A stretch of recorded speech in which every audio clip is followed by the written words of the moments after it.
제가 자주 이제 로마서 전체 지금까지 한 것을 계속 반복해서 말씀드리는 것은 이 시간이 설교 시간이지 학교 강의 시간이 아니기도 하면서도, 그리고 설교이면서도 또 강해 설교이기 때문입니다. 이 매 말씀이, 설교 말씀이 선포될 때마다 이 성령의 감동으로 이 하나님의 메시지가 전달되긴 하지만, 이와 더불어 로마서 강해가 다 끝나고 나면 이제 성도 여러분들의 그 성경책에 마치 수험 공부할 때 그 교과서 한 권으로 이제 단권화 하듯이 좀 정리가 되고, 또 전체 로마서가 한 손에 이렇게 잡혔으면 하는 생각에서입니다. 요한계시록 때도 그랬고 히브리서 때도 그런 식으로 하였습니다. 다시 강조하지만 자기만의 성경책이 있어야 합니다. 그런 의미에서 다시 한번 저희가 로마서 가운데 지금 어디에 서 있는지를 간략하게 보겠습니다. 1장 1절부터 17절까지가 서론이었습니다. 1장 18절부터 3장 20절까지가 본론의 첫 번째였습니다. 그 주제는 하나님의 진노였습니다. 그 안에 하나님의 진노는 이방인, 도덕적 비판론자, 유대인, 모든 인류, 이렇게 네 부분으로 나뉘어 있었습니다. 그리고 하나님의 진노가 끝나고 이제 본론의 두 번째 본론의 주제, 하나님의 은혜가 시작됩니다. 하나님의 진노를 내세우고 바로 연이어서 그 대비해서 하나님의 은혜가 시작되는 거예요. 하나님의 은혜 중 첫 번째가 나타난 하나님의 한 의로서, 이게 3장 21절부터 4장 끝까지 이었습니다. 그곳에서 그리스도의 십자가에 나타난 하나님의 의, 즉 칭의를 다루었습니다. 또 아브라함의 의를 예로 들기도 하였습니다. 그리고 하나님의 은혜, 잘 따라오고 계시죠? 하나님의 진노가 있었고 하나님의 은혜가 있고, 하나님의 은혜 중에 첫 번째가 그리스도의 십자가에 나타난 하나님의 의였습니다. 칭의였습니다. 이 하나님의 은혜 두 번째가 그리스도 안에서 하나됨입니다. 그 내용으로 5장에 있는 그 칭의의 결과들, 그리고 5장에 있는 아담과 예수 그리스도의 두 인류를 어제까지 살펴본 겁니다. 그리고 하나님의 은혜, 그리스도 안에서 하나됨의 마지막 내용, 그리스도와 연합되고 하나님의 종이 됨에 관해서 6장 전체에서 말씀하고 있는 겁니다. 이제 6장으로 해서 하나님의 은혜 중에 그리스도 안에서 하나됨이란 주제가 마찬가지인 거죠. 다음 주부터 이제 하나님의 은혜 중 그리스도 안에 하나됨이 아닌 그 다음으로 넘어갑니다. 자, 그런데 이 하나님의 은혜에 관한 지금까지의 그 하나님 말씀에 대한 심각한 오해가 생기는 겁니다. 자, 오직 믿음으로 의롭다함을 입었다고 한다면 그럼 행위는 아무것도 아니냐라는 도덕 폐기론자들이 등장할 수 있습니다.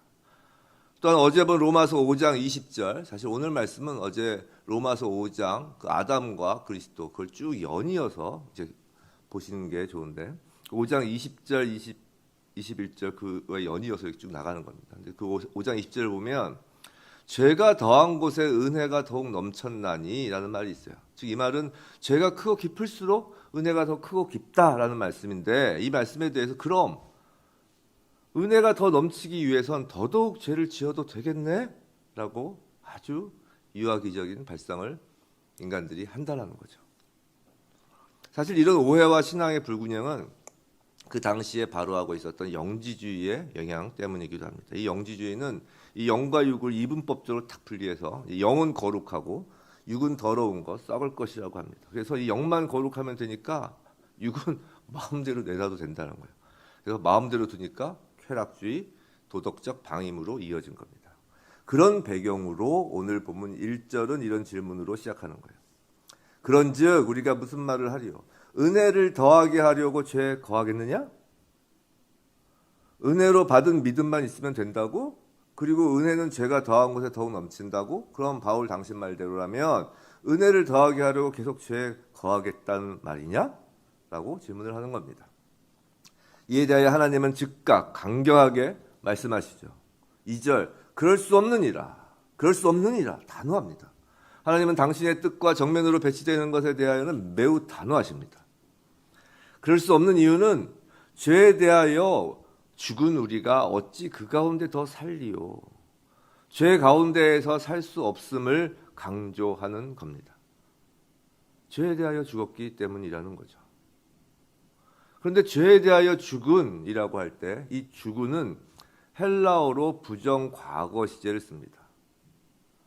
과거 1회로 완전히 죽었다는 겁니다. 그럼 도대체 언제 어디서 우리가 죽었나? 또 다시 살았다면 언제 어떻게 살았는가 하는 겁니다. 그것을 바울은 연합이란 키워드로 풀어가는 거예요. 6장에서. 자, 이제 볼펜 드시고 이제 찾아가면서 이제 표시를 합니다. 3절 예수와 합하여 죽으심과 합하여. 4절 반복합니다. 그의 죽으심과 합하여. 5절 죽으심과 같은 모양으로 연합한 자. 그의 부활과 같은 모양으로 연합한 자. 6절 예수와 함께 십자가에 못 박힌 것. 8절 그리스도와 함께 죽었으면 그와 함께 살 줄을. 그리고 이 합하여 연합 함께의 모든 결론을 맺는 말씀이 11절입니다. 우리 11절 다시 한번 함께 읽어볼까요? 시작. 이와 같이 너희도 너희 자신을 죄에 대하여 죽은 자요 그리스도 예수 안에서 하나님께 대하여는 살아있는 자로 여길지어다. 예수와 합한 연합한 함께의 결론 이와 같이 그리고 여길지어다입니다. 그래서 여길지어다 이 말씀이 중요한데요. 이 여길지어다는 뭐 무엇으로 취급하다 뭐 그런 것으로 생각하다라는 뜻이 아니에요. 즉 살아있는 자로 취급, 살아있는 자로 생각한다는 그런 의미가 아닙니다. 그럼 믿는 것이냐? 믿는 것도 아닙니다. 살아있는 자로 믿으라는 것도 아닙니다. 그럼 체험하라는 것이냐? 체험하라는 것도 아닙니다. 살아있는 자로 경험, 체험하라는 것도 아니에요. 인간으로부터 나오는 불완전한 생각, 인간으로부터 나오는 불완전한 믿음은 주어진 것이기에 은혜인 것이지 우리로부터 나오는 믿음은 불완전한 거예요. 인간으로부터 나오는 그 경험과는 이건 차원이 다른 거예요. 그래서 여기다로 번역된 헬라어의 원뜻은 결론을 내리다, 결정하다라는 의미예요. 이제 그림 그리듯이 설명을 드리겠습니다. 이게 사실 오늘 포인트예요. 11절이 요절입니다. 요절이. 이는 마치 재판에서 재판장이 이제 모든 증거로 입증되는 그 사실에 근거하여 이제 판결을 내리는 것과 같아요. 아까 여기다 했듯이 결론을 내리다, 결정하다라는 거지. 사실 이게 재판적 용어예요. 이게 법적 용어라고요. 그래서 판결을 내리는 것과 같습니다. 자, 판사가 판결을 내리면 피고인은 그 판결을 받습니다. 그죠? 근데 그 판결을 피고인이 받아도 되고 안 받아도 되는 것이 아닙니다. 반드시 내려진 결정, 그 판결을 받아야 하는 겁니다. 하나님이 재판장이십니다. 반면 우리는 하나님 앞에 서 있는 사람입니다. 하나님 쪽에서, 하나님 편에서 여긴다라는 건 판결을 하시는 것을 의미하고, 그러니까 우리가 의로 여긴다라는 것도 하나님께서 의로 판결하신 거예요. 사람 편에서 여긴다는 건 그 판결을 받는 것을 의미합니다. 어렵지 않죠? 근데 11절에서의 여길지어다는 헬라어로 이인칭 복수 현재 명령형이에요. 다시요. 이인칭 복수 현재 명령형이라고요. 이인칭 복수. 너희는 현재 지금 명령형 받아라. 지역하면 너희는 지금 받아라 입니다. 그래서 여길지어다의 직역은 너희는 지금 받아라 이거예요. 무엇을요? 죄에 대하여는 죽은 자요 그리스도 예수 안에서 하나님께 대하여는 살아있는 자라는 하나님의 판결을 너희는 지금 받으라는 거예요. 꼭 법조인이 아니어서도 좀 쉽게 이해가 되시나요? 판사가 판결하면 피고인은 자기가 좋던 싫던 그 판결을 받는 겁니다. 그리고 그 판결에 따라 살 수밖에 없는 거예요. 선택의 여지가 없죠. 지금 예수와 합한, 연합한, 함께 이걸 통칭해서 이제 연합이라고 부르겠습니다. 이 예수와 연합한 그 결론, 이와 같이 판결을 하노니 너희는 그 판결을 받아라 라고 하나님이 말씀하시는 거예요. 이것이 너희의 판결이니 이 판결대로 살아라 이겁니다. 산자로 판결을 내렸으니 산자로서 이제 살아라 라고 하시는 거라고요.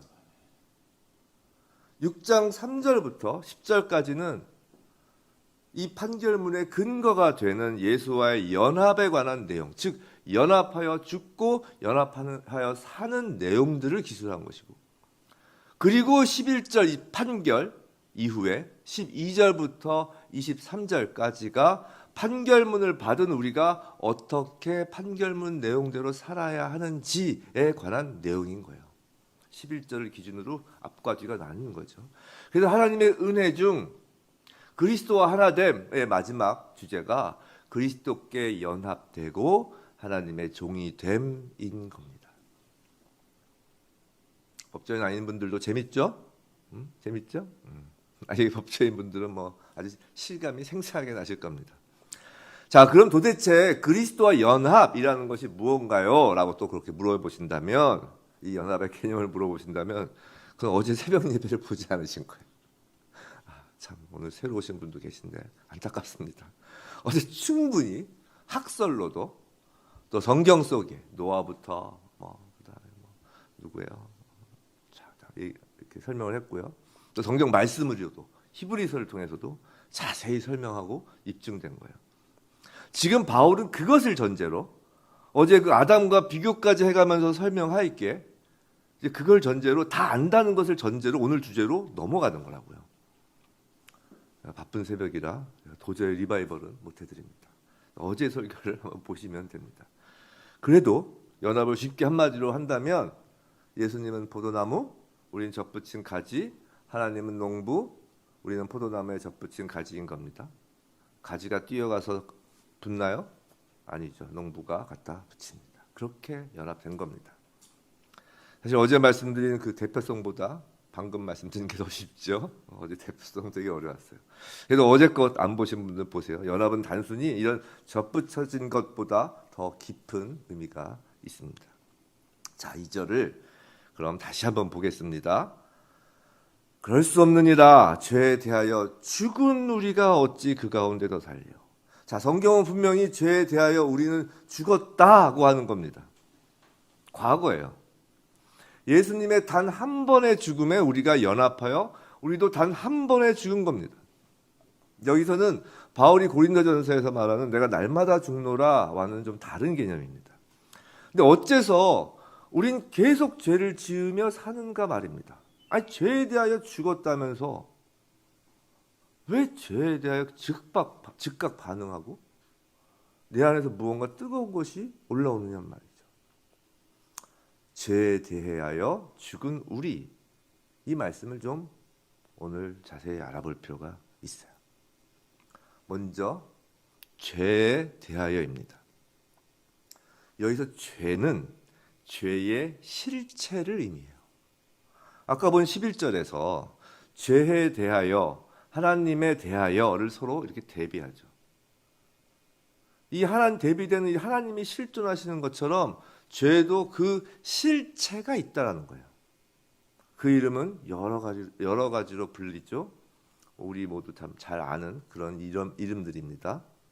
아시죠? 이 새벽에 제가 입에 올리기 싫어서 말 안 하는 것뿐이에요. 그 죄의 실체, 그 여러 가지 이름을 불리는 그 죄의 실체가 있습니다. 죄의 실체에 대하여, 죄의 실체예요. 이 죄라는 건 죄의 실체예요. 죄의 실체에 대하여. 그럼 이제 대하여는 어떤 의미인지를 알아보죠. 이 대하여는 헬라 원어로 이는 역격 전치사예요. 역격. 이 역격 전치사인데 이게 어떤 거냐면 영향을 받는 대상을 나타내는 역격이에요. 영향을 받는 대상. 좀 쉽게 말씀드려서 그러면 죄의 실체의 영향, 죄의 실체의 영역이라는 말입니다. 이해가 되시죠? 그러니까 죄에 대하여라는 건 죄의 실체에 대한 영향, 또 죄의 실체의 영역, 죄의 실체가 지배하는 것, 그걸 얘기하는 거죠. 우리가 명심해야 할 것이 있어요. 그건 우리가 죄에 대하여 죽었지만 죄는 죽지 않았다는 거예요. 다시요? 우리는 죄에 대해서는 죽었지만 이것을 우리가 착각하는데 우리가 죄에 대하여 죽은 거지 죄가 우리에 대하여 죽은 게 아니라고요. 죄의 실체는 여전히 살아 있습니다. 아니, 살아 있는 것뿐만 아니라 마지막 때가 가까이 올수록 더욱 발악을 하죠. 인간의 모든 것을 파괴합니다. 아주 집요하게 쫓아다니며 유혹하고요. 거짓을 더욱 그럴듯하게 진짜로 포장하고요. 온 세상에 갈등을 심어놓아 여기저기서 분노가 터져나오게 합니다. 집안 구석구석 안 맺히는 곳이 없어서 가정을 파괴하고요. 직장에서도 돈이라면 무엇이든지 하는 곳으로 만들고요. 교회에서 장사하게 하고요. 말씀을 왜곡하게 하고요. 갖가지 술수는 더욱 교묘해지는 거예요. 이걸 명심해야 돼요. 우리가 죽었다고 그 죄의 실체가 죽은 것이 아니란 말이에요. 그리스도인이어도 죄의 실체는 그리스도인을 공격한다는 거예요. 아니, 오히려 더 한다는 거예요. 아주 본격적으로 한다는 거죠. 그럼 이제 우리가 죽었다, 이 부분만 남습니다. 우리가 죽었다. 근데 이 말씀을 이해하려면 우선 성경을 통해서 하나님께서 말씀하시는 이 하나님의 말씀하시는 스타일을 알아야 돼요. 스타일. 하나님이 말씀하시는 어떤 방법을. 이 어떤 말씀은 이 역사 속의 인간의 시간에 맞추어서 단어를 사용하세요. 성경 중에 역사서가 주로 그런 거예요. 역사서가. 거기에 맞춰서. 근데 어떤 말씀은 미래의 일을, 앞으로의 일을 현재의 일로 말씀하시죠. 주로 약속, 언약, 하나님의 확실한 뜻을 말씀하실 때 주로 그렇습니다. 예를 들면 이런 거예요. 하나님이 여호수아에게 가나안 땅에 들어가라고 하시며 아직 땅 한쪽도 안 주시고는 이런 말씀을 하시죠. 여호수아 1장 3절이에요. 제가 읽어드릴게요. 내가 모세에게 말한 바와 같이 너희 발바닥으로 밟는 것은 모두 내가 너희에게 주었노니. 줄 것이다? 아니에요. 주었노니. 아직 들어가기도 전이에요. 주었노니. 이미 준 것으로 말씀하시죠. 어제 말씀드린 것처럼 시간이 필요한 하나님 입장에서 이 시간 속에 있는 여호수아에게 시간을 뛰어넘어 말씀하시는 거예요. 어렵지 않죠. 좀 어려울 수도 있어요. 근데 뭐 하나님이시니까 우리가 어려운 건 이해하기 어려운 건 좀 당연합니다. 하나님의 입장에, 사람의 입장에선 줄 것이다 라고 생각되지만 하나님의 입장에선 이미 준 겁니다. 이게 단순히 그럼 시간만 중간에는 시간만 제거해서 그런가요? 아니에요. 하나님이 이렇게 말씀하시는데 이렇게 말씀을 하시는 스타일을 이런 스타일로 말씀하시는데 다른 이유가 더 있어요. 더 중요한 이유가 있어요. 그게 무엇냐면 나 하나님은 전지전능하다라는 거예요. 하나님이 전지전능하시기 때문에 이렇게 말씀하시는 거예요. 하나님은 유능하신 분이 아니에요. 하나님은 전능하신 분입니다. 그렇기 때문에 하나님이 약속하시고 언약하신 건 이미 이루어진 거나 다름이 없는 거예요. 우리가 죄에 대하여 죽었다. 이는 그리스도 안에서 이루신 하나님의 말씀입니다. 이미 죽은 것 맞아요. 하나님은 전능하신 하나님입니다. 당신이 말씀하시고 언약하신 것은 이미 이루신 거예요. 우리가 죄의 실체에 대해 죽었다라는 것은 더더군다나 하나님의 사랑하는 아들 독생자 예수를 십자가에 내어 주시면서까지 이루신 거예요. 그러므로 죄에 대하여 우리가 죽은 것은 우리가 원하든 원치 않든 하나님의 판결로서 내려진 것이고 우린 그 판결을 받을 수밖에 없는 겁니다. 우린 죽은 거예요. 바울은 여기서의 그 우리의 죽음을 세례를 인용하여 설명하죠. 3절, 4절입니다. 이 세례는 아주 많이 말씀을 드렸어요. 그죠? 얼마 전에 그 아브라함의 할례와 비교하며 아주 자세히 말씀드렸습니다. 더 말씀 안 드려도 잘 아실 겁니다. 그리스도의 십자가와 함께 우린 죽은 겁니다. 그것을 인치는 것이 세례죠. 이처럼 그리스도의 죽으심에 연합된 것 같이 우린 그리스도의 부활에도 연합되는 겁니다. 그게 5절 내용이에요. 9절까지가 쭉 그런 내용입니다. 그리고 마지막 판결문을 쓰십니다. 10절 11절 그가 죽으심은 죄에 대하여 단번에 죽으시며 그는 예수 그리스도시죠. 그가 살아계심은 하나님께 대하여 살아계심이니 이 연합됐으니까 11절 이와 같이 너희도 너희 자신을 죄에 대하여는 죽은 자요 그리스도 예수 안에서 하나님께 대하여는 살아있는 자로 여길지어다. 하나님은 이 시간 저와 여러분의 이 판결을 받으라 하시는 겁니다. 이 얼마나 놀라운 하나님의 은혜입니까? 우리가 죄에 대하여 죽은 자라는 판결이 내렸습니다. 살아있는 자라는 판결입니다. 이 얼마나 은혜 넘치는 판결입니까? 이 은혜가 어디서요? 예수 안에서입니다. 그리스도와의 연합의 결정판, 결정체입니다. 예수 안에서입니다. 구체적으로 판결 후의 내용은 내일 할 겁니다. 살아있는 자로서 바뀐 신분에 대해서는 내일 말씀을 드리죠. 성도 여러분, 오늘은 그냥 이 11절 이 판결문을 읽고 또 읽고 또 읽고 외우시기 바랍니다. 가슴에 새기시기 바랍니다. 진정 예수 안에 있다는 사실을, 완전히 연합되어 있다는 사실을 우리의 모든 지정의, 우리의 생각과 감정과 의지, 몸의 세포 속에 새기며 이 판결을 받고 주체할 수 없는 기쁨과 감사로 이 하루를 사셨으면 합니다. 하나님의 이 은혜의 판결을 받고 그냥 휙 내던지는 것이 아니라 하나님의 이 은혜의 판결을 가슴에 꼭 안고 이 하루를 사셨으면 합니다. 그때 정말 죽을 것 같고 정말 끝난 것 같고 자책하고 정죄하던 것, 영혼육에 병든 모든 것들이 모두 해결되고 치유됩니다. 전지전능하신 하나님의 오른손이 저희를 덮으십니다. 하나님의 은혜 아래 있음입니다. 부디 저와 여러분 모두 죄에 대하여 죽은 자이고 예수 그리스도 안에서 하나님에 대하여 살아있는 자라는 이 하나님의 은혜의 말씀을 아멘으로 답할 때마다 영혼육의 모든 상처와 질병이 치유되고 삶의 모든 영역이 살아나길 주님의 이름으로 축원합니다.